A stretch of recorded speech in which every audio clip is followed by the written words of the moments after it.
I want to thank FIDI for having us put this panel on about how we make technology work for us. What does that mean? What does that mean to make technology work for us? And so when we were conceiving of this panel, we wanted to put ourselves in the position of our audience, of all of you.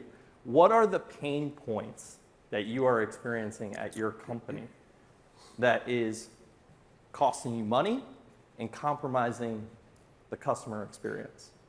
So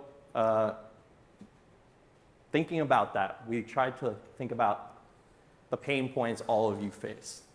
And a few examples of those pain points that we talked about, that we conceived of, were unrealistic or rising customer expectations. The Amazon experience. I was at the LACMA conference last month, and there was a discussion about the transparency and the visibility that customers are looking for these days. I go on Amazon, I purchase a product, I see it getting delivered, and I see it get delivered to my house with a picture. It's all right here, all right there. Handwritten inventories. We've all looked at a handwritten inventory and not been able to decipher the words on that piece of paper. Why have we not yet made the transition to digital inventories? Sustainability. FIDI is doing a great job of leading on this topic. How are you as a mover going to collect that information? Measure your carbon footprint, report that up to your booker, your RMC, the client. So these are some of the challenges all of you are facing. And it all stems back to, how do we get information to the people who need it? And so we have a great panel here today to discuss this. We have some of our technology sponsors at this conference at FIDI, as well as some industry experts. So without further ado, we're going to get into it, and I'm going to ask our panel to introduce themselves. Max, Kreynin, if you could start us off. My name is Max. I've co-founded Voxme 20 years ago with my brother, and we've been busy delivering practical mobile apps for this industry. So it took about 20 years, which is an entire generation, to get to the point where your children and grandchildren teach you and your staff how to use our apps without the manuals. And it's now affordable and accessible. So I consider it some form of a success. That's why I'm here, to talk about practical solutions. And I'm sure you have the battle wounds from along the journey there. No, I took care of my battle wounds in the gym. Okay. All right, good. Let's turn it over to Dale Collins. Good afternoon. Hope you are all well fed and still awake at this point. So, Dale Collins from Cronin Movers in Ireland, and I've been in the industry quite a number of years. And my purpose on the panel really is I've been engaged with FIDI's technology committee, with technology at IAM, as well as I'm trying to explain a couple different things. I'm doing research for my PhD in the field of expatriates, but for what's called born global companies, which are by and large tech companies all over the world.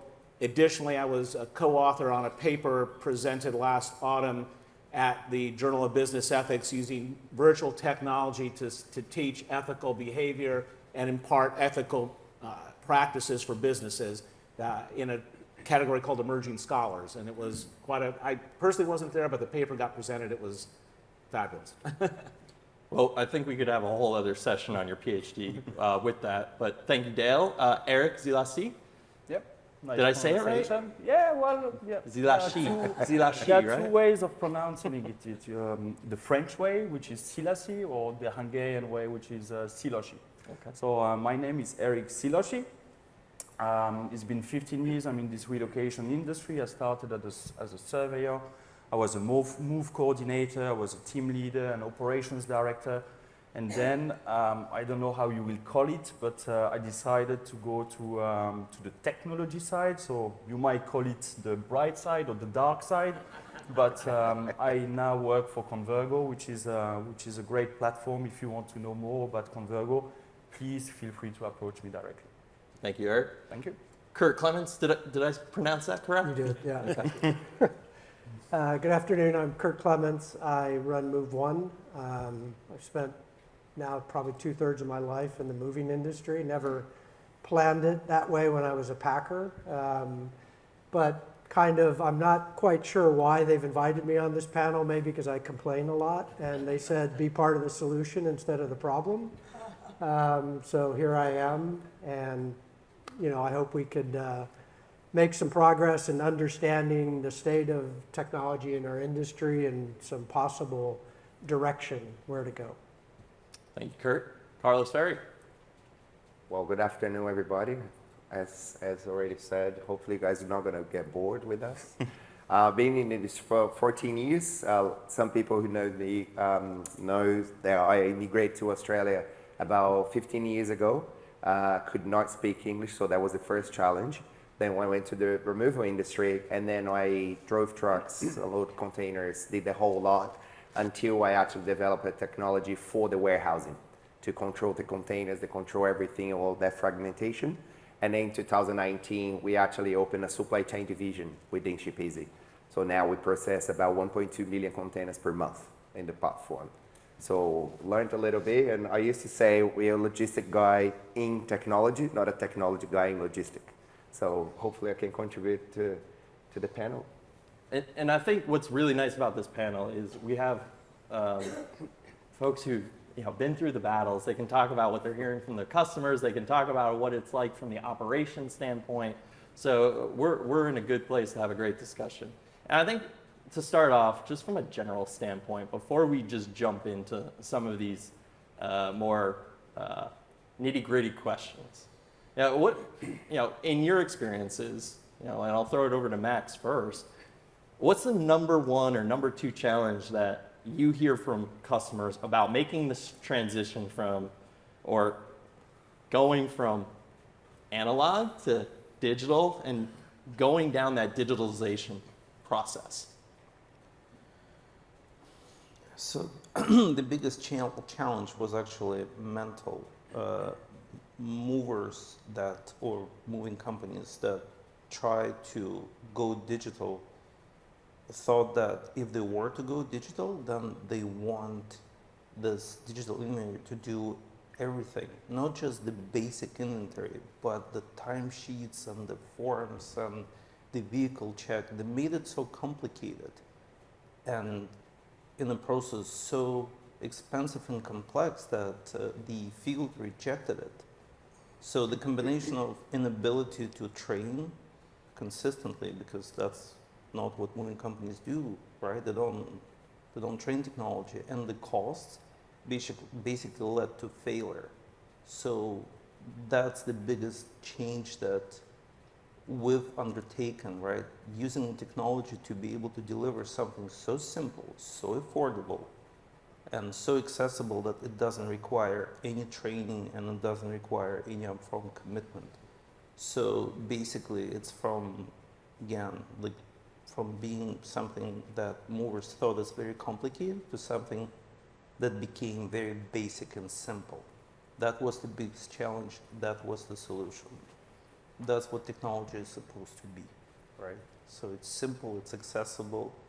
People can try it and see how it works. And if somebody is failing to get it to work, then they hand it over to the children, and the children explain to them how it works. It happens here on the floor, it happens on the road, it happens on the trucks, and it's beautiful to see. So what, obviously, we're kind of keeping it very remedial for right now, but just from a general standpoint, just keeping it simple. And now the technology is sped up so that it's becoming, the user interfaces are becoming much more easier to adopt, right? That's right. And so, Dale, in your experience, you've been in the industry for however long, does that jive with your experience and, any other challenges you've seen? Certainly it does. And I will say this. Going back many years, FIDI used to describe ourselves as twice the mover. And I think of it in terms of this, and those who know my background, my parents and been in the industry forever, on a small island in the Caribbean. And you can move from one big metropolitan area to a small island, and you can accept that there's big roads and huge buildings, and then there's small things on an island. It's very different environments. But Today, we can connect these very different environments, and as Max says, with technology that lets you do the same thing on a small island that is done in London or New York or in Bangkok. It doesn't matter. And that connectivity is expected by our clients wherever we go. There's no more of the, well, we're a small market. Technology has permeated everything. And how do we combine it to say, my technology, if I make a commitment in a big market to a small market, I have to be sure that that technology will work together for us on both sides. And I think this is where we are as an industry, is ensuring this connectivity with each other sets expectations that work for the client on both sides of the service. Absolutely. And I mean, that connectivity between all the stakeholders is a big topic, and maybe we'll get into it a little bit later. But one of the pain points I identified in the intro was visibility. Where is my shipment? We had a panel at the IAM annual meeting in November, and it was RMC was on stage, and she said to the audience, she said, if you can offer me tracking and visibility into where the container is at all times, I'm going to give you my business. So, Carlos, what does that mean to you? What is that visibility, that transparency? Yeah, that's everything, to be very honest with you. And I think every time I'm in a panel or doing a presentation, that's exactly the same question. And technology gave us the opportunity now, not just to depend on a shipping line to tell us where it is, but now we're able to connect to the ports, connect to the satellites where control the vessels and all that kind of thing. But in the end of the day, that's what they were saying, we actually servicing the customer. So software providers will not exist in 5 years. There are no softwares installed in computers anymore. Everything's on the cloud. So everybody becomes more like a service provider. And then if you listen to your industry or to your customer, then you're going to go like, hang on, if my customer wants to have the Amazon feeling, then you just need to go and do it. The only problem is, and sometimes people forget that also costs money to get there, the infrastructure to do that. So in our case, we've got 900 integrations, which it took time to get where we are. So and everybody, we can, we were speaking yesterday with Curt, and then he was telling how long it took him to do full integrations here and there. But in the end of the day, the focus is always the customer, and the customer is changing. Now they go like, oh, I want that feeling, I want to have the visibility, but also I want to be, if there is a problem, I want to know in advance. So how many of you had a problem that the container was supposed to arrive at that day, the next week it wasn't even there, you didn't even know, and the customer flew into the country they were moving, and there was no move, and you didn't have that information. So that creates actually, you set an expectation that your service is great, but actually there's something you can't control. They actually put the expectation of the customer below the service you can provide. So here, I guess the technology should be working as how we empower companies to be able to do a great job, which is the move. And not necessarily worried about the technology piece, that if it is or it isn't going to work. There is no way forward without being in the technology space. That's just a fact. Yeah, it's just a means to get the information to the right place and to the right person. All of you need to provide a service, and if you have the information, you can provide that service, right? So, Curt, you're standing over however many offices, located Middle East, Central Asia, Europe, Africa now. I mean, how are you sharing that data between, within your network to connect the information to, the coordinator who has to, communicate to the client, as well as, the person booking, giving you the move as well. How do you kind of conceptualize that from your perch over top this quite large enterprise? Yeah, I mean, we used to say, 15, 20 years ago, we connect the information superhighway to the abacus, right? In a lot of our areas, oftentimes we don't even have the internet working. It's shut down for weeks at a time. And all of our partners, it's such a fragmented process to work together, to trade rates, to ask for pricing, and then you need to you need to coordinate with that, with how the customers want to interact with you. They want to use, WhatsApp, they want to use messenger services. So, yeah, we had to build our own technology, which typically I wouldn't recommend. It's just, for us, it was the right fit. And, have to have a lot of redundancy built in there. So when some offices are shut down or the internet's not working, we have to go to a manual process. So, yeah, all of these standardization discussions are, music to our ears. We appreciate that. We really would love to move forward on things like that because we're not a technology company. We don't want to be in the business of building technology. No, you don't? Not at all? No. I mean, again, talking to IT people, sorry guys, but it's a different breed, right? And business people, we understand when it's a good idea to invest in assets and trucks and warehouses, and we can make a somewhat educated decision on that. But you talk to 10 IT people and they all promise the world, we have no idea what they're talking about. We have no idea, is this the right decision? And I think that's the challenge for most businesses. It's a leap of faith. They're either tied into their internal structure or they're going to take a big, expensive leap of faith to someone to sell them a whole end-to-end service. So it's a frightening proposition for most companies to make that decision. I actually think that that's a very important fact. There will be never, ever a company that will be able to offer everything to one company. We need to forget about that. Some people, they want that. It will not happen. Economically, for companies like us, vendors,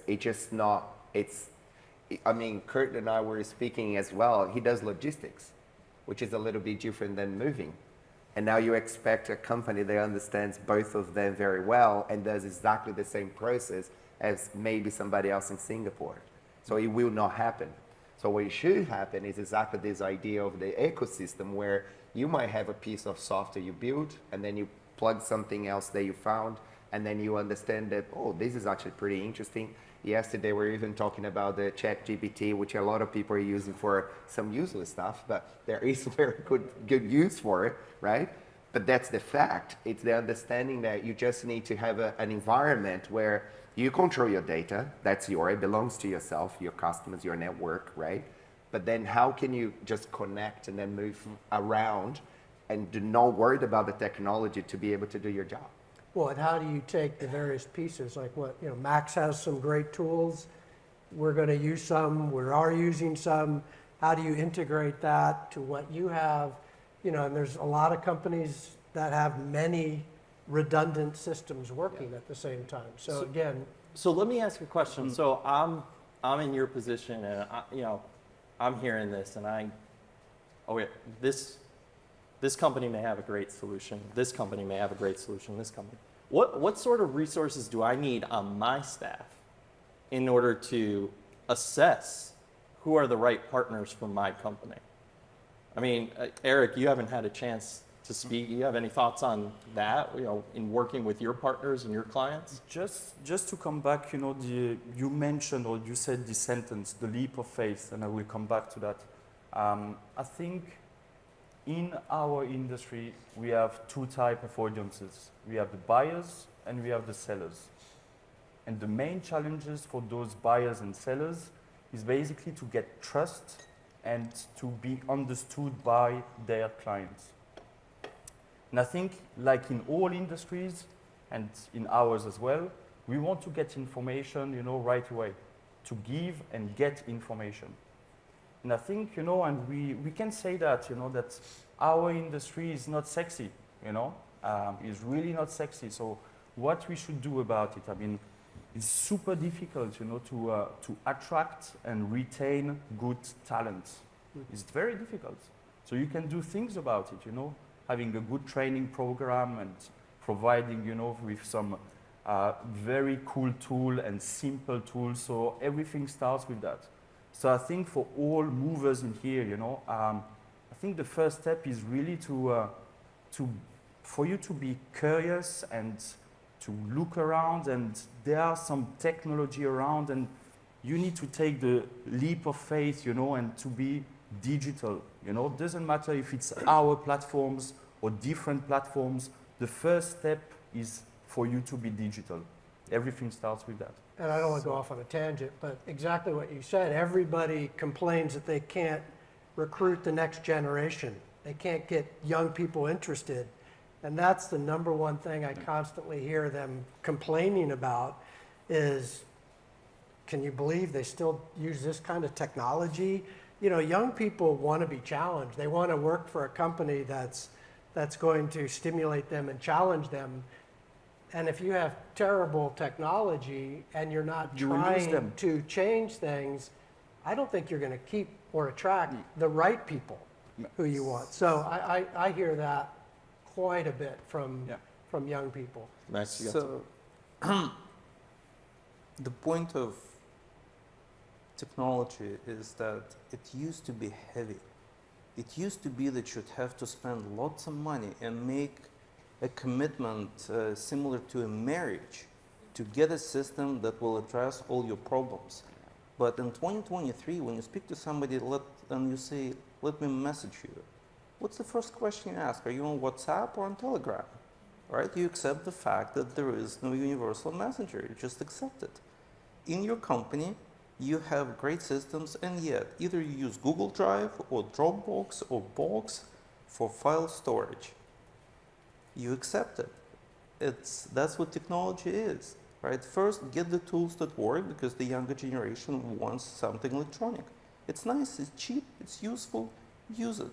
Once the usage is there, integration will come. But usage has to come first.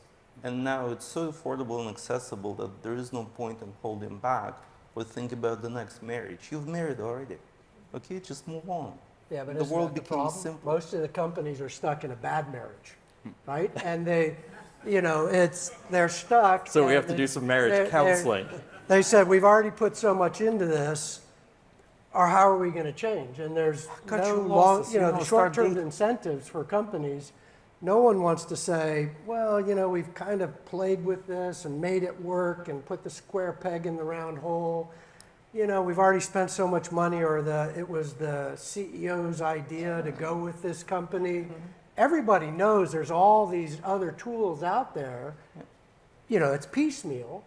Everybody knows they got to change, but no one wants to stick their neck out, because that's a big decision to say, let's throw it all out. Right. You So know? it's the Exactly. cost. So that's It's exactly the huge. point, And a right? cost, yeah. So the cost of throwing something out and remarrying is prohibitive.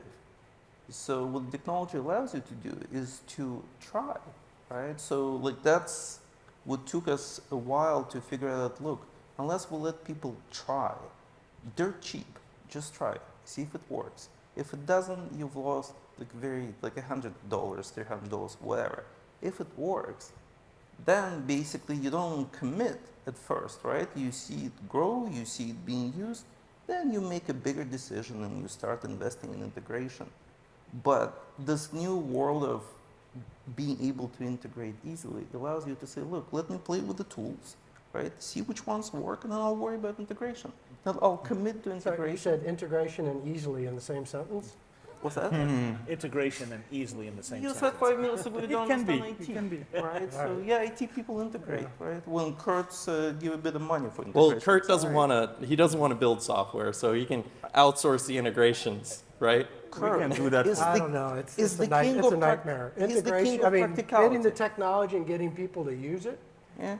is, you need dedicated teams. It's And I think- really So let's difficult. let's talk about that, because I'm really genuinely curious. We did not talk about this in our prep session, but what for the movers in the audience, and I'm going to ask Dale first. What sort of people, with what sort of expertise do you need internally in order to find the right systems for your company?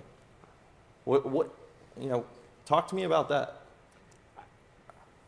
I think you need people, again, you can get to skill sets, but you need people who have the approach and I think the attitude. And I'm sitting here looking right at Kay Cutt, and she said something earlier today that I thought was quite prescient, and it is that time is a non-renewable resource.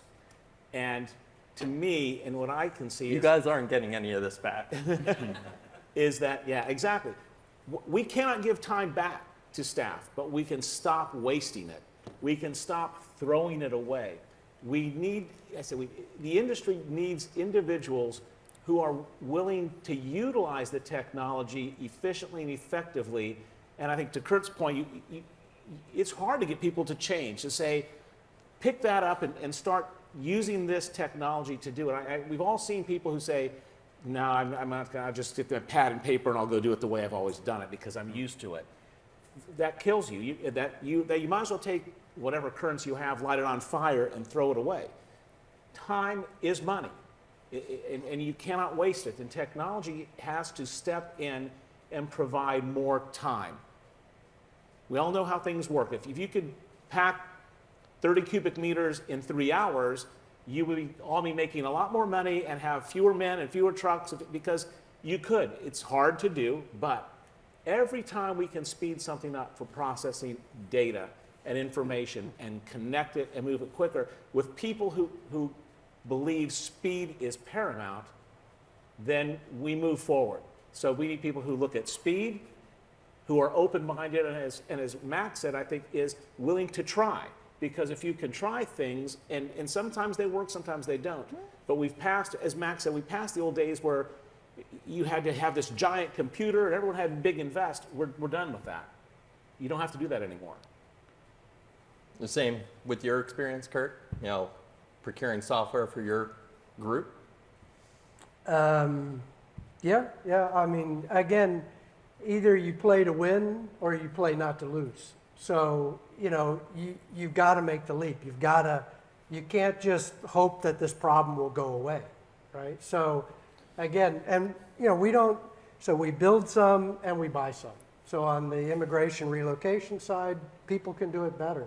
So we'd rather buy their products. So, you know, part of the tools, we'd rather buy, but you have to go forward. But that's the beautiful example of how your staff, if I may, played it. They said, let us try. They played, came back and said, well, it's easy, right? So they refused to train. They just picked it up. All right, what's next? Did we marry? No, we didn't. It's pay as you go, right? So they'll play with it. They'll try. When the time is right, you'll probably be the first one to come and say, let's integrate. Even though you hate the word integration, you'll be the first one to do it because you'll know how much money you're wasting on double data entry. It's all right. It's fine. That's the world we're in, right? Either like you get to try for free or dirt cheap with zero integration. Worry about integration later when it's proven to work. Right. And it's not about money. You can't afford not to do it. Of course. Right? So I think most companies realize that. So it's time, but it's also information.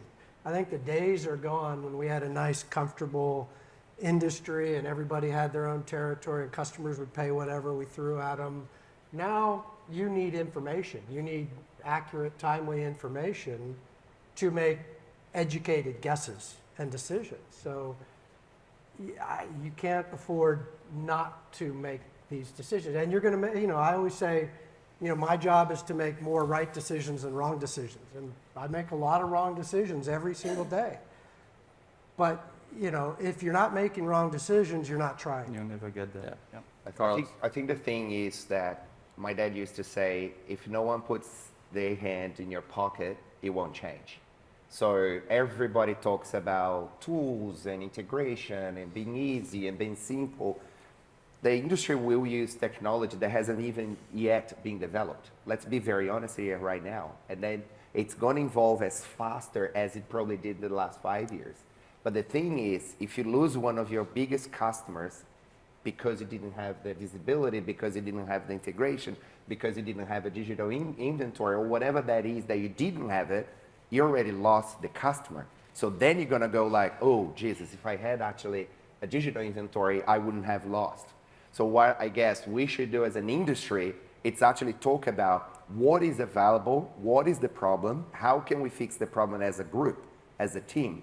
And then yes, then you can go in and say, I like green shoes or black shoes. That's not the problem here. The problem is at the moment you've got no shoes on. And some of those no shoes on it will just go past, you're gonna lose your customer. Good example for that, electronic trucks, right? Electric trucks. A lot of people I spoke to is like, it's not gonna happen. It will. It's happening.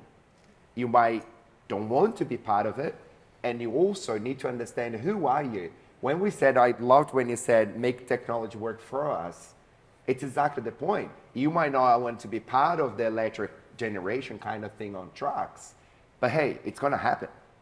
And then you can't complain that, oh, but there are trucks available right there for me to buy it, because it is happening. And if it is happening, I guess my question is always like, what's the problem in your business? If you've got problems in the sales part, it's no point for you to just have a digital inventory. You still have problems. Sure. If you actually want to fix the problems you have in operations and your sales are going perfect, well, then you focus on the operation side. So, and again, as you evolve as a business, you double your services and you get another partner, and maybe you go into a bigger contract.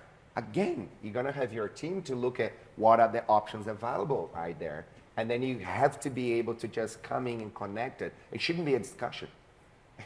Integration should not be a discussion at all. It should just be like, no, that's a given. If it doesn't happen, then I'm gonna have a problem. Yeah. So, and I guess what the industry can do for you or the associations, nobody's going to do this, right? I think a lot of us used to think the RMCs were going to give us some magic, or, they've been talking about integrating with APIs for forever as I can remember, 15 years. Every year it was the same. We're going to do APIs. We're going to connect all our partners. Maybe you guys have connected.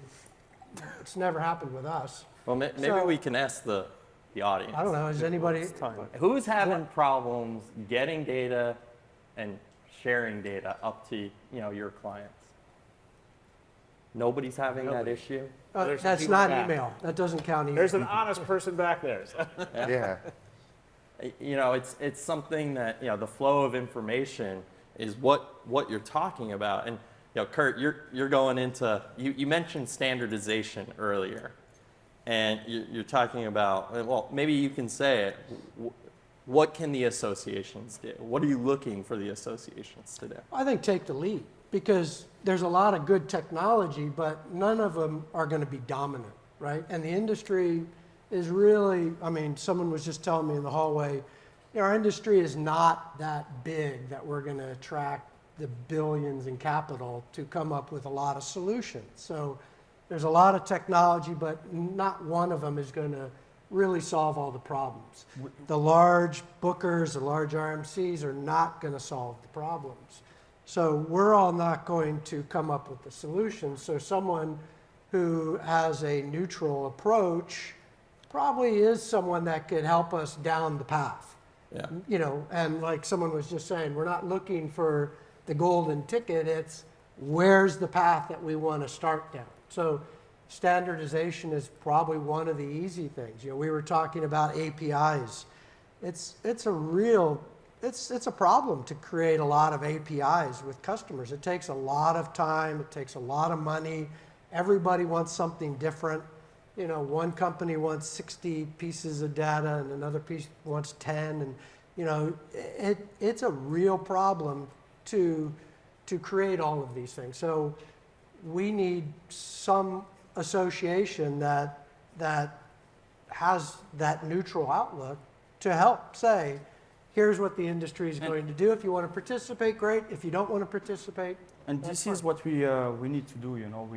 We are industry experts, and we need to build this ecosystem, all together. Because if we don't do it, we'll have like some tech companies, like Uber or whatever, Uber shipping, who will be coming and disturbing, our industry, So we need to do something about it. And we're going to complain that they're actually disrupting the industry, even though the industry had the technology, but the companies didn't want to take that leap of faith to do it. It So- will be too late. Or To be fair- or we didn't know how, right? Well, I mean, I that's, think- I think most people are busy keeping the wheels on the truck, And right? that's exactly the point. So the how is that the associations, in my opinion, should not get involved on creating a one-stop shop, because it will never happen. But what the associations can do, it's every single week sending something out and say, hey, you guys, we've got a webinar here, we've got something here. use us as technology partners. I mean, we're here.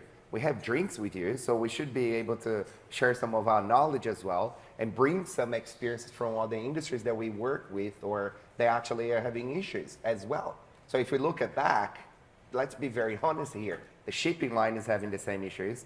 They actually, air lines are having the same issues. The trucking companies, the dryage companies, the cottage companies, everybody's having the same issues. No one has one-stop shop. It's just not gonna happen. And it I would- probably won't happen. I would just emphasize, all of you are collecting the same data points. You might call it something different in your system. Yeah. It might be first name in Max's system, it might be first in Eric's system, and first _ name in Carlos's system. But we're all collecting the same data, and there's no competitive advantage to that data. It's just friction, right? It creates friction. What we're talking about today is how do we make the information flow throughout the supply chain to create that better customer experience and reduce our costs, raise our profits, right? How many people here have just Volvo trucks or just Mitsubishi trucks? We already know how to do it. We have been doing for so many years. You usually go and buy Mitsubishi trucks because somebody else went there and bought 5, and that's working pretty nicely. Then you go on and you do it. So it's all about the awareness of, first of all, the industry is looking after itself, which is good. So we have great companies, doing some proprietary softwares. We have some good service providers. We have the associations to bring all together. But how can we actually get people to say, do not lose your next customer because you don't have something? Well, this is quite a large topic. And, Dale, I do want to get into digital inventories, but I'll give you the last word on it before we make the transition. And I hope there may be questions on that, when we get into that phase of the discussion. But any further points on that before we move on? Yeah, I want to follow up from our session earlier this morning because a couple comments were made, laid the groundwork. We're talking about where the business is going, and I think Jerry said how he's seeing a decrease here. The moving landscape of what our base business is changing. There's a lot of things happening, but in the research I'm doing, one of the things that I'm finding is that we need to learn from our customers as much as we need to educate our customers. And that is that the companies in 1992, PwC, and Carlos and I were talking about this, PwC in Australia coined the term born global company. And a born global company is a company that begins in whatever country it is, and within the first 1-2 years, it sprouts and goes around the world in different places. Yep. And compared to and we all know these old kind of traditional companies, many are great, were 20, 30, 40, even people like Microsoft, they go, oh, they're global. They never left the US the first 9 years of their life. So they're not a born global company. They're a very localized, what they call multi-stage company. But my point is, these born global companies are born global for 2 big reasons. One is the entrepreneurs are very driven about going global. But second is they have the tool set. Technology enables them to jump and go and establish and be there. And the research I'm doing is how are they using expatriates to do this? And these guys, men and women, have to move around the world. But as we talked, it's technology that enables these new customers to become customers. And we need to learn how they are using technology to make these new global companies give us revenue. Am I right? And if you even think about that, again, the same piece of technology might not work the same for everybody. That's exactly the point. So we in Australia, that's the reason why we're born global. We've got 27 million people there. So we're not going to be able to survive on such a small, I guess, consumer, market. I mean, the guys here are doing a great job in New Zealand and Australia. They know what we're talking about. That's the reason why everybody goes, even the moving companies go pretty much straight away internationally because there's just not another way to go. Well, all right, I want to transition because this is just, a particular frustration of mine. But I want to talk about digital inventories. And Max, we've had a number of conversations about, handwritten inventories, digital inventories. Why are we still dealing with handwritten inventories in this industry?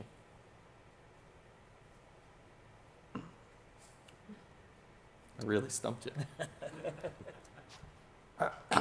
Well, I can only repeat the same statement, not as a parent, but as somebody who has 2 children, right? So you keep driving the same point across to force them to try. If you just relax a little and accept that digital inventory means a package number and an item description and maybe a damage description without a photo, you'll go a long way towards a digital inventory. If you keep on trying to do everything, including timesheets and forms, nothing's gonna happen. Now, it used to be that even to try something simple, you'd have to commit to a large package, or you'd have to listen, I'm sorry, to your software provider that is just about done with digital inventory as part of your CRM system. And the fact that it's been the same statement for 20 years doesn't seem to discourage most of you. Those who do get discouraged and say enough of this, I want to try something. If that something gives me PDF now instead of a handwritten inventory, I'm happy. Then I'll make my decision as to, do I keep pushing my vendor? Do I switch? Do I push my vendor to integrate with the vendor that just gave me the inventory? You just have to become very practical and accept the fact that anything is better than the handwritten inventory, and the cost of trying is dirt cheap. At least that's what we've focused a lot of money and resources on. And what's amazing is that if you think that your staff is too dumb or your contractors are too dumb, think twice. We've been shown manuals of our inventory in Chinese. We don't speak Chinese, but our clients did these manuals, videos for their Chinese staff on their own. And in those manuals, when they translated to us, they were showing features that they've never been trained on, and most of our staff is blissfully unaware of. That's where we are, right? That's the new generation of users. Anything is better than a piece of paper. But one thing I've seen, and we did our digital inventory days where we did webcasts showing the different products.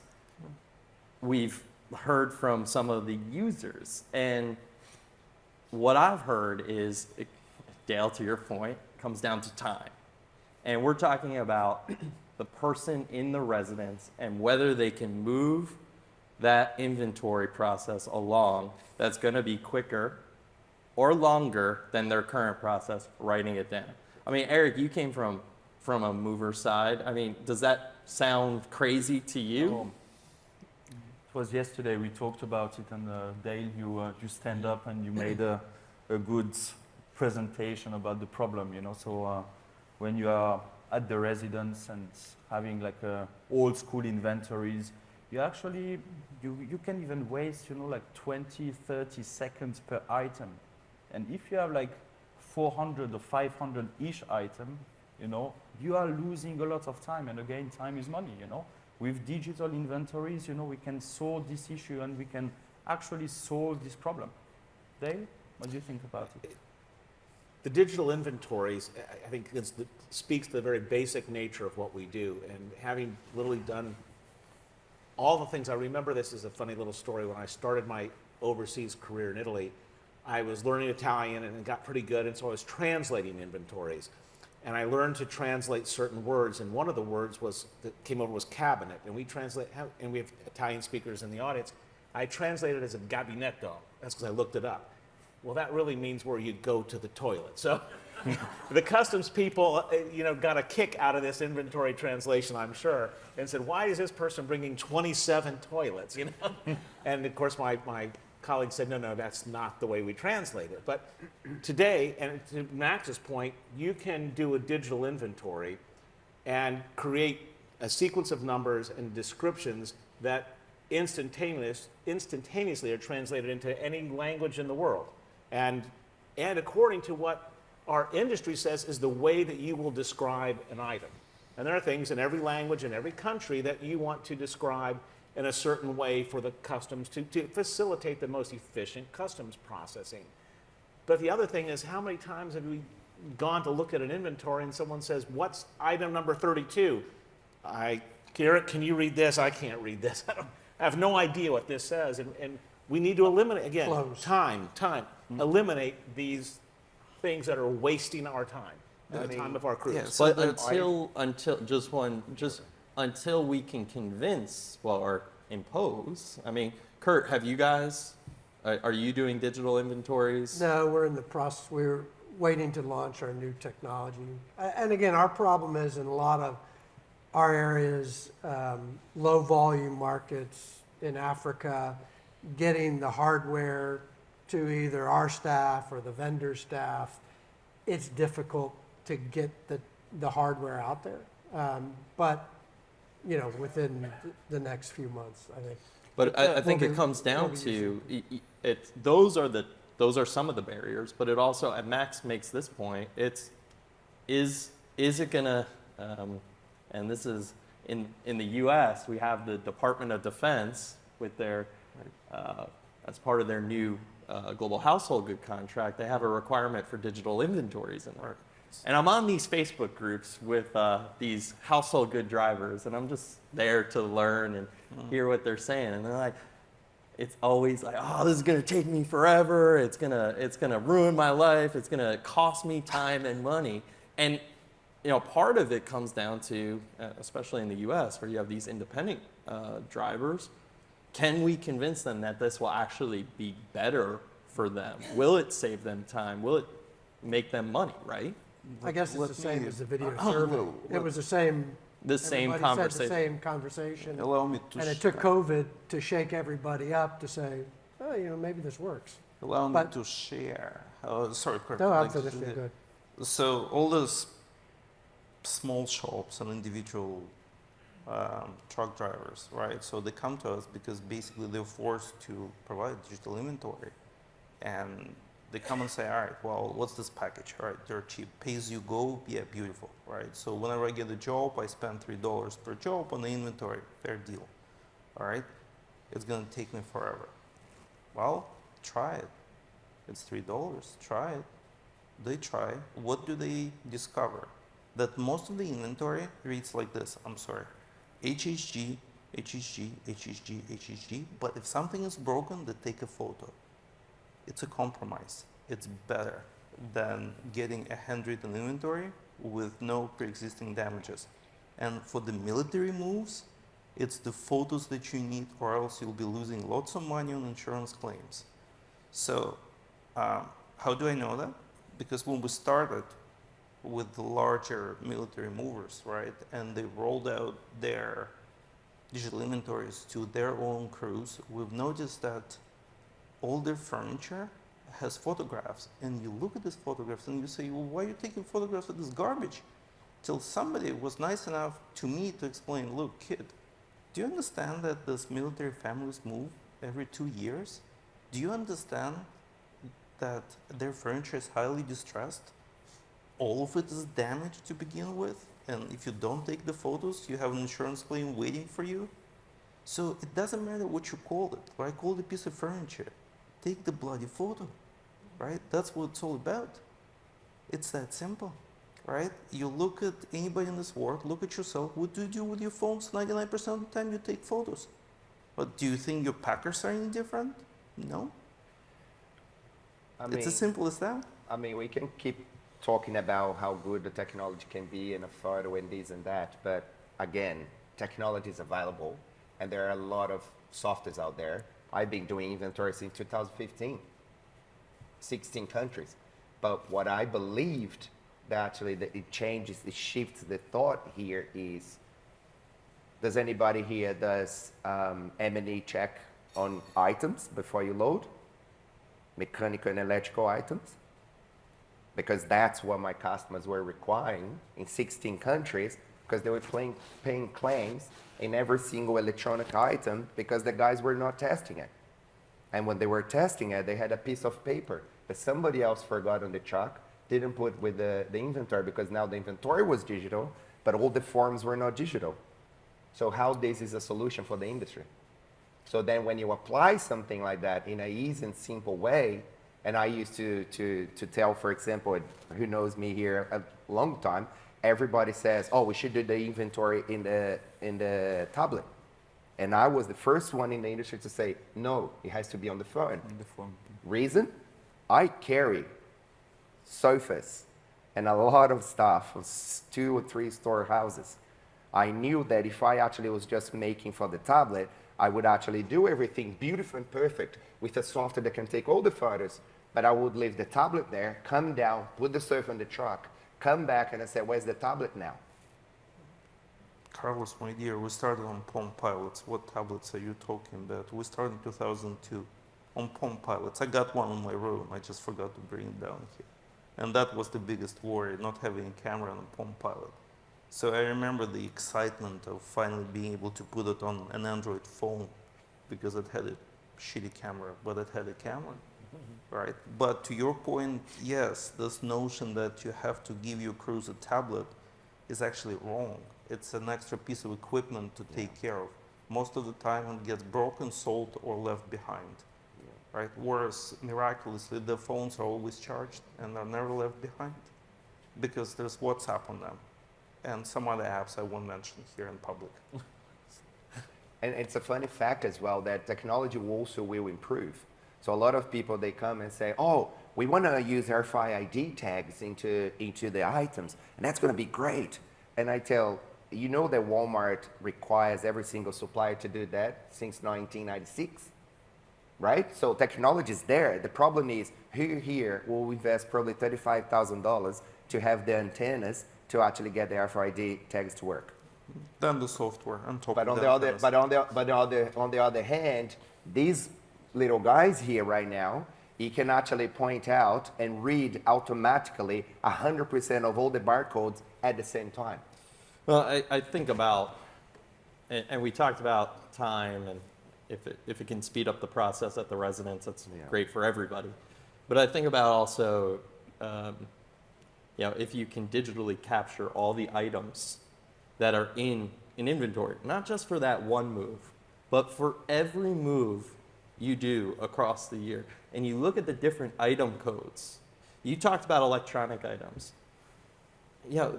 We can look at which packers are causing the damages. Yeah. We can look at, where are our training challenges from an operational standpoint. That data could be so valuable for improving your processes. So I think, there are numerous ways in which this could, enhance your processes, save you money. I do want to get to questions really quick, but one final pain point that we kind of discussed before we came into this session was kind of the sustainability question, and that is capturing your emissions data and reporting it up the chain to whoever needs it, whether it's a government or your client, RMC. Eric, I know you guys do some work on this with Convergo. What do you see as the challenge associated with this issue as the industry is really starting to focus on, its sustainability impact and how to minimize it and mitigate it, and actually how to measure it first and then minimize and mitigate it? We need to listen to the corporate clients. I mean, they are paying the bill at the end of the day, and they want to receive information about carbon footprint. So we needed to do something about it. And at Convergo, we didn't develop, we didn't work on having a tool called Convergo for the carbon footprint, but we wanted to integrate this piece as well in Convergo because this is what the corporate clients want to have, so solutions are there. And I don't know, So, do you do exactly the same, Yeah, Carlos, and Shipeezi? We're launching a carbon emission dashboard with a tool that will automatically allow companies to offset the carbon emission. So how do you measure it? Like what sort of data inputs are going in to measure it first? To make it very simple, you need to understand how many pieces of on the chessboard you're going to move. So if you're going to pick up the job with a truck, what size of that truck? So we know the information of the carbon emission about that truck. It's going on a vessel. Okay, we know the information about that vessel. That gets actually picked up at destination port, and then it gets delivered, and then your forklift and so on. So what the tool's really going to do, it's going to give you an average of the information you put in the system of how much it was emitted. But then at that point, and that's who has the experience to go into like buying a ticket, a flight ticket, and would you like to offset your ticket, right? And that's exactly where, in my opinion, the industry is going to go. It is important for you to know how much you're emitting, but most importantly is, are you doing anything about it? Because otherwise, you're just going to say, yeah, I'm actually doing this, but hey, actually, we're also going along.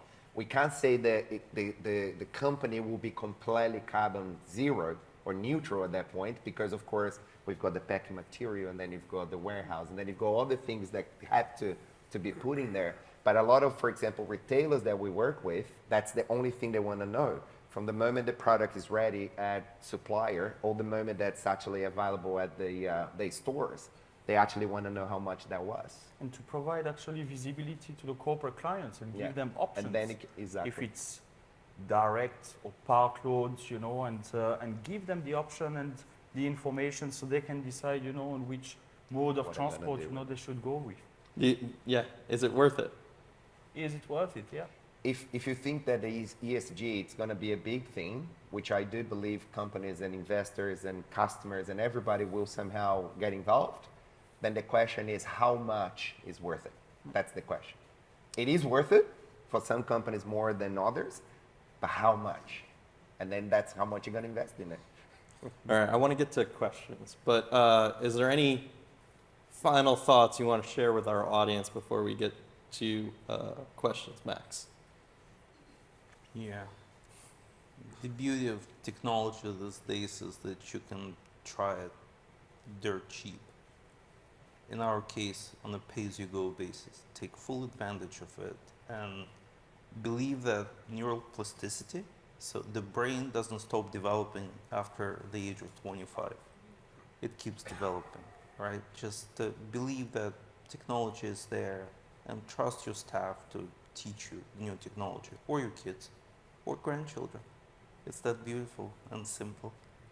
The only thing we have to fear is fear itself. Yeah, but I don't operate on fear, right? I'm not House of Cards.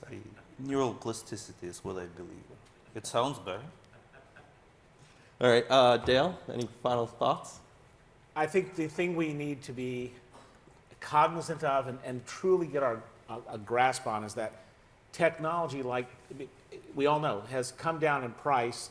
And Max said it once, we have these big things and assets, and we don't have that anymore. Technology is disposable. We can buy it as we need it. We can employ it as we need it.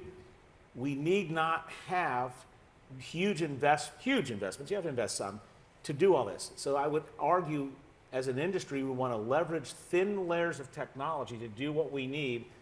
Don't try to invest in great big blankets and sheets of technology when a thin layer will do the trick. And that way, as new things come, you can pull out of one and get into another to do what you want. And it should be working towards universality such that the way we share it and move data, we can all connect to it. But you don't need to have big structures anymore. Those days are long gone. And use what's out there. Those are great tools, and you can get tools that will adapt to these things and make life easier for every process in our industry. So take advantage of it. Eric? Listen, I will be short and simple, and I will still use sentence, Curt. The leap of faith. There are some solutions that will work for you. There are. Just trust, you know, on technology, and just try it, be curious, and look around. You can't get wrong. Technology is here, you know, to help you in your day-to-day work. Curt? I don't have any real solutions. I just have a lot of questions.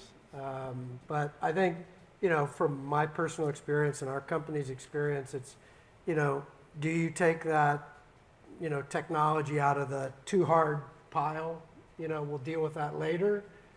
You know, I think you got to deal with it now. So it's you know, a lot of businesses fail not at once.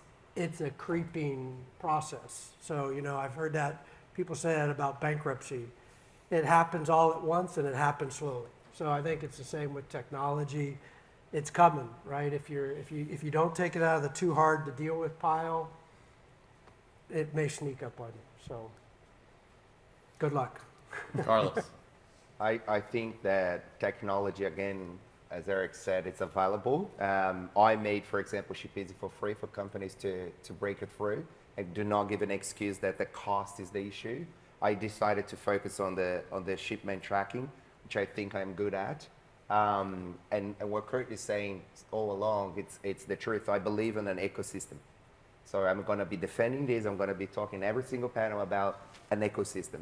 And an ecosystem is not perfect. It's going to come from top down, bottom side, customers, partners, a new, you know, US Transco contract tomorrow.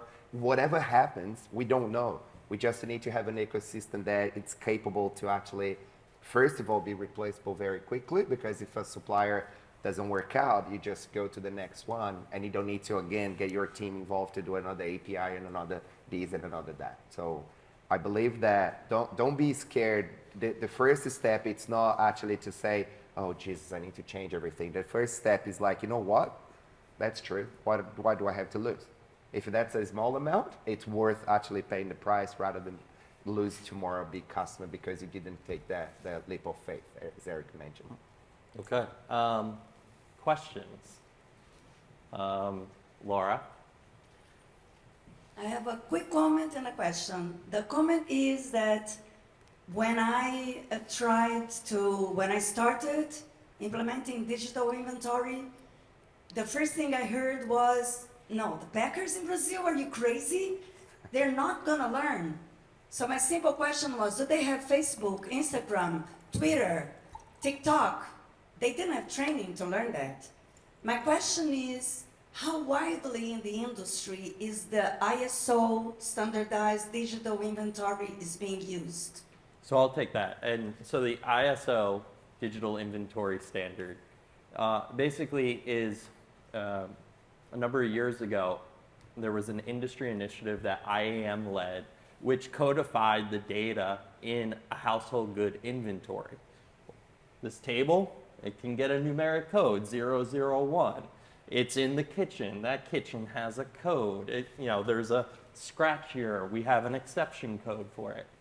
It is not widely adopted, Laura, not at all. I think in many cases, for lack of investment, but in many ways, getting the clients to see the value of that has been a strategy of ours at IAM. And the U.S. Department of Defense wrote that into the new global household good contract. So those digital inventories that are going to comply with that are integrating that digital inventory standard. I would say it's not perfect. And we had some discussions about it. It requires investment. And any standardization requires investment, as FIDI knows so well, because they maintain that fame continuously. So that is something from an industry perspective I think we have to invest in and make sure that when Max's software collects that data, it can transmit to that destination agent in their software. So for sure, but it's not widely adopted. I think that's definitely a room for improvement. Just because if this is the time where a lot of companies are investing and like ourselves, we're using the ISO, because if we are developing our digital inventory, why wouldn't we use the standard? So maybe because this is a time where this is a big discussion and a big topic, maybe a time to market it a little more. And I would say on our directory, I don't want this to be a commercial, but the mobility exchange platform, we identify which companies have adopted that digital inventory standard.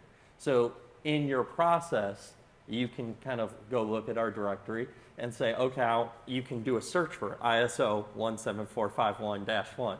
We didn't choose that number, ISO gave it to us.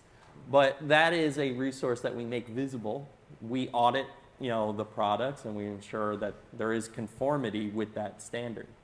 But yeah, I totally take your I've point. got customers actually, they sell that to their customers. We name and shame. So in our platform, when they signed up, the whole ISO already comes automatically. If they add another item out of ISO, we actually switch ISO compliance off. And they cannot switch back on. Well, Because that's they added something else. So, and then now what they're doing, they go to the customer, the corporate, and say, hey, by the way, our inventories are ISO certified. So that's a way that the companies can actually, again, for the suppliers, it's too easy to comply, to be very honest. But for the companies, it's what's in it for you. Why would you actually want that, right? Because as again, I'm always going to go against the idea of the integration thing. Integration is just a given. It should happen very soon with no worries. But how can you actually, I shouldn't say make money because it sounds a little weird, but how can you actually really market that to actually do to your customers? So, Laura, to your point, your approach is 100% correct. Give me an app that's as easy as Facebook, so I'm not going to train anything, right? They'll just get it. If the app is that good, as Brian said, then go to IAMX directory and see which one of those amazing apps are ISO compliant. You'll be pleasantly surprised. But you're right. We have to market it better. I totally take that point. In the back, it's all done in the back of the system. The packers don't see it, right? Nobody should see it. Nobody Yeah. should see it, right?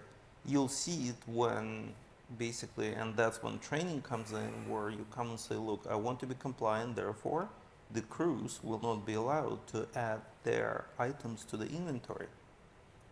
One checkbox, and you solve this problem. But then accept the fact that a lot of your furniture is going to be just that, piece of furniture. That's all right, right? That's the compromise. You're willing to take it. You'll be fully ISO compliant. You're not. To Carlos's point, you'll be in violation of FIDI that nobody understands or cares about. But on the bright side, you'll get a proper piece of furniture description. All right, I want to get to Pauline. So we have taken that leap of faith and have implemented the use of digitalization of inventories within our process. And that in itself was a challenge, even doing it internally within our company. But our next challenge is we want to use it for the end-to-end process. And we're working with a partner network that are working in different platforms. How can the technology providers help us to implement it to our partner network? So my inventory platform provider will integrate with my partners. Can the technology industry come together and work together? Because I think if you do, you will find that digitalization of packing lists will get momentum within our industry. So what are the technology providers doing to help us to facilitate that? Spotlight's on you guys. I'm an open API, so it's just a matter of someone saying, yeah, actually, you know what, makes sense because I'm looking after my customer. Some companies, they still, and let's be very honest here because we're between friends, it's the same with the moving companies. You don't want to give your information to your destination agent because you're afraid that he's going to contact your customer. So in my case, again, I do not believe that should exist for the technology service providers because if I have a great service or a great product or whatever that is, people will come to me regardless. And if, again, for Max, he's got a product, the same thing will happen to him. But the information doesn't belong to both of us. The data, it's yours. So you should, in my opinion, you should just go to your technology partner and say, hey, I want you to integrate with X, Y, because I actually want to use that for my network. And if he says no, well, then in my suggestion is just an option right there to... So we have done that, and our technology provider has reached out to other providers, and they have an open API as well. But not everybody has the same attitude, and it's a struggle. Yeah. But I think it then makes it an even playing field because you guys will increase market share because if we're not facing those barriers, then the industry will adopt it. You know, at the moment, I'm struggling.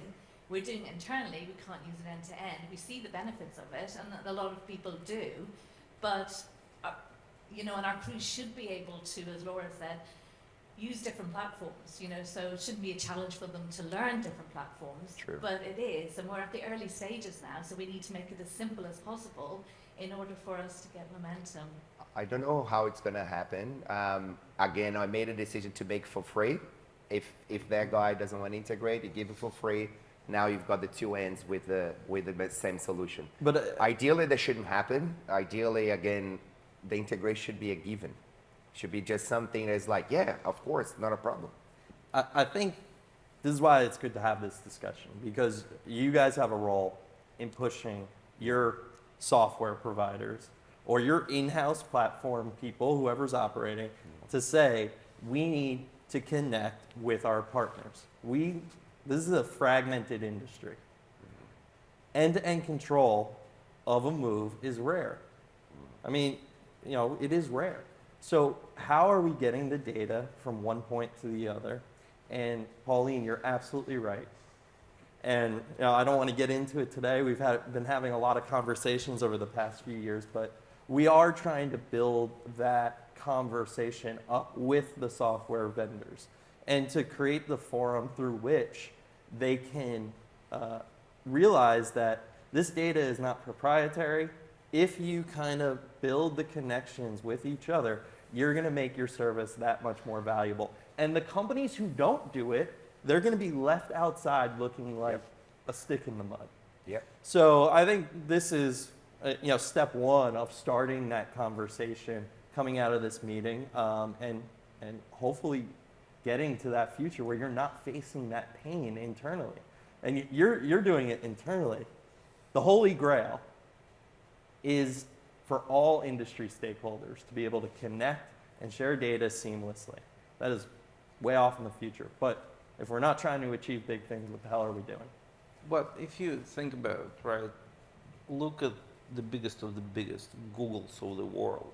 They have an open API, right? They didn't try and say, look, Google or nothing, right? So if you have a problem with your vendor, I suggest to try and beat up on your vendor. Probably has some leverage. Well done. It's a matter of will. Are you willing to walk away if they don't open up their system? Like everywhere else in life, right? Divorce is hard, Max. What's that? Divorce is hard. And maybe we should end the conversation I come on from the that. Soviet background, right? So should have nothing another like a topic on that. crowbar. Are you willing to get forceful or you're not? So we Brian. are over time. Brian, Yes. Oh, I'm your boss. Oops, I think we have time. Chuck, do you have a question? I get a word. So I thought I was Thought you going to have retired. something. No, not yet. All right, I'm on my way out. All right. So I thought I was going to have something profound to say, but you and I have been at too many conferences together here lately because you took all the words out of my mouth and then you followed up with the answer. Again, the thing that I would say is you all are facing the same problems. You've got a fragmented system that everybody has then fragmented in terms of the technology that you're using. We have, as an industry, have got to find a way to allow for the communication and the transfer of data. And if we are worried about competitive advantages, then we're crazy. Because the efficiencies that we can build, if we open up our systems to be able to transfer the data, please, technology providers, hear us. We've got to be able to do this, or we're going to be wasting time, money, energy, and the personnel that we don't have to be able to just sit at a typewriter and push a computer, that shows you how old I am, and push these buttons 2 and 3 and 4 times. Look at all of the entities that are involved in your supply chain. Why do we all have to reinvent the wheel every single time? We ought to be able to have that data and push it throughout the entire supply chain, and everybody has the appropriate, proper, correct data. And I think each of these software vendors are willing to come to the table in that spirit, for We sure. came, so those who are on this stage, funny enough, have an API. That's why we're courageous enough to be here. We'll open up our system, so we're allowed to speak. Okay, last excuse me. last one from Boyan. Oh, Excuse me. I got a question also for you guys. My name is Max. Long story short, I got a question for Max Kreynin in particular, and also for you, Dave, in order to finish, if you like. Max, I have been using your tools for ages, as you know. Mm. So it's not here for advertising that I'm taking this microphone because I'm not working with you, but I'm one of your clients. Yeah, you'll ask for money later. Yeah, go on. And for everybody here, I'm just wondering, first of all, your tool for survey is quite good. Mm. I've been using it for, I think, 8 years, something like this. And anyway, there is no access for the customers to that. Customers. Yes, of course. Because I'm saying to myself, well, when we get some technology, some tools, in general, we want to make it available for everybody. you're looking for a customer interface. Yes, absolutely.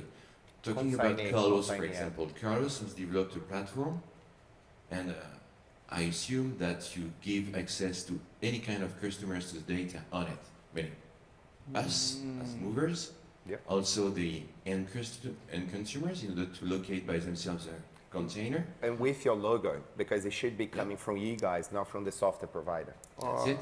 Max, with all And due no, but respect. what I want to ask you, Max, Yeah. very simply, by doing a comparison with what Carlos is doing is, Yeah, imagine, I do my own virtual survey, I Yeah. use your tool, yeah, so therefore I report all the items into Yeah. a list of Yeah. things and so on. yeah. And at some point I could say to myself, well, Mm.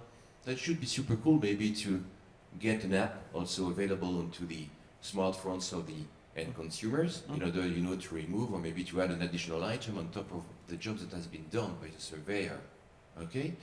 The reason why I'm asking the question is, we all think that indeed technology must be available for everybody. Mm. Providers of services, bookers, people that are signing the contract, and consumers as well.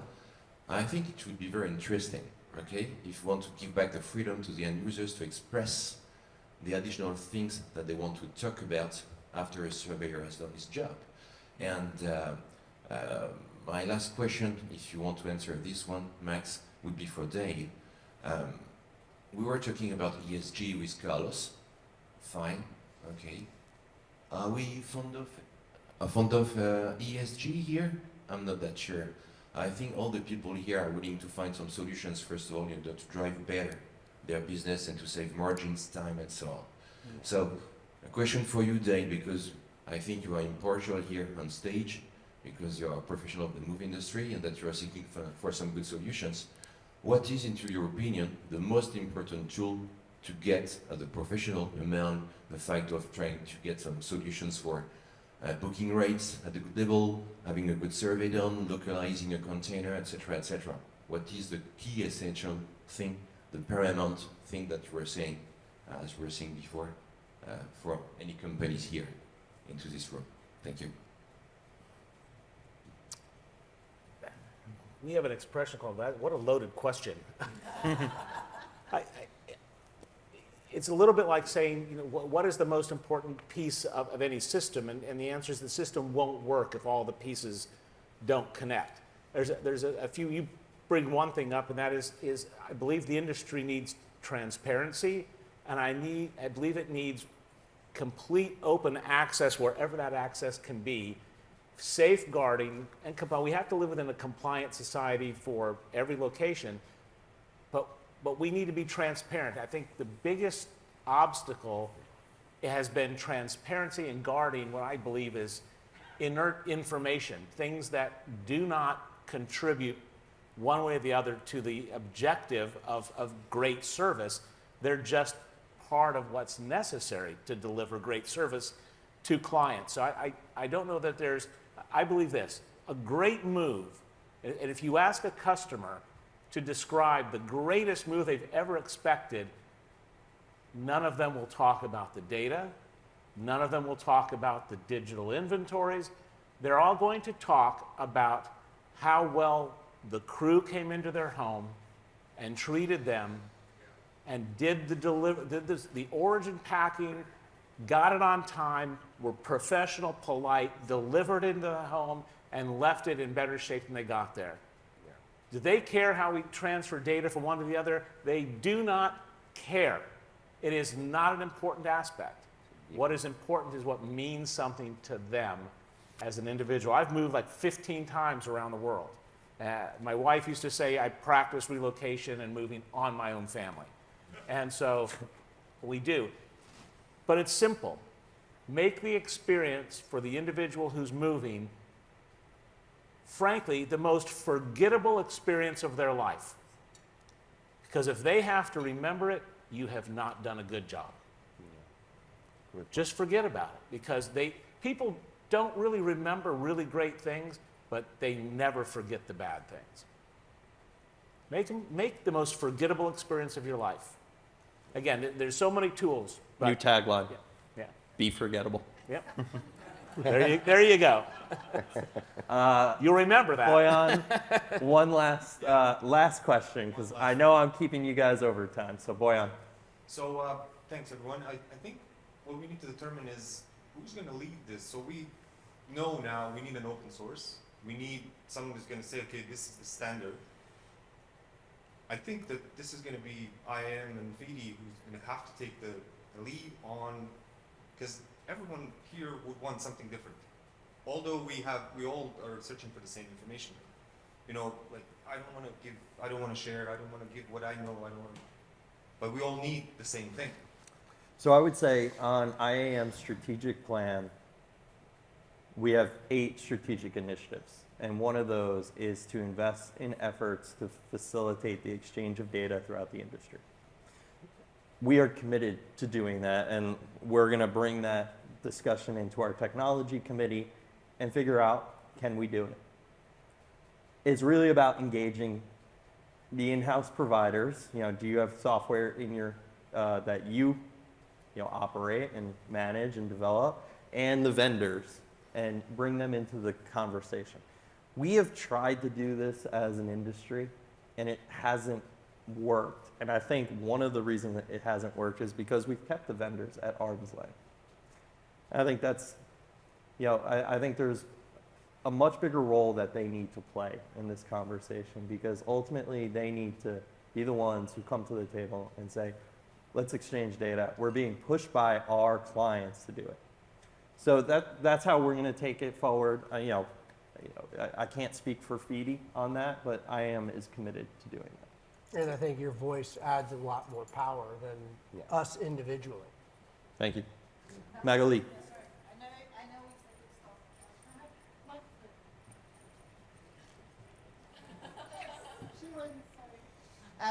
So I can't talk for FIDI either. But what I will say about it is that absolutely there is a need and a space, and now is the time to open up the platform to talk. And I think what is really, really important, and it's a sentence that I've been repeating over and over and over again, is that FIDI, just like IAM, is a membership association. So we cannot do anything if the members don't ask us to do it, don't participate to do it, and don't give us the mandate to go ahead with it. So this is a call to action to those FIDI members sitting in here and out there, who didn't hear me scream to get them into the room, to come forward to us as well and to tell us what you need from a conversation like this, and what you need from FIDI and the IAM and the other industry stakeholders, because we cannot do it if we don't get the message from you as well. So we can be a bridge, but we can only build the bridge if we get the help from whoever's sitting in this room and whoever is part of FIDI membership and part of the IAM, which is actually the case for absolutely everything we do in FIDI and everything we do at the IAM. So that would be the voice of FIDI speaking in your ear. Amen. So without, we've kept you way over time. We appreciate your attention, your questions, and being with us today. Thank you so much. Thank you to our panelists. Please give them a round of applause.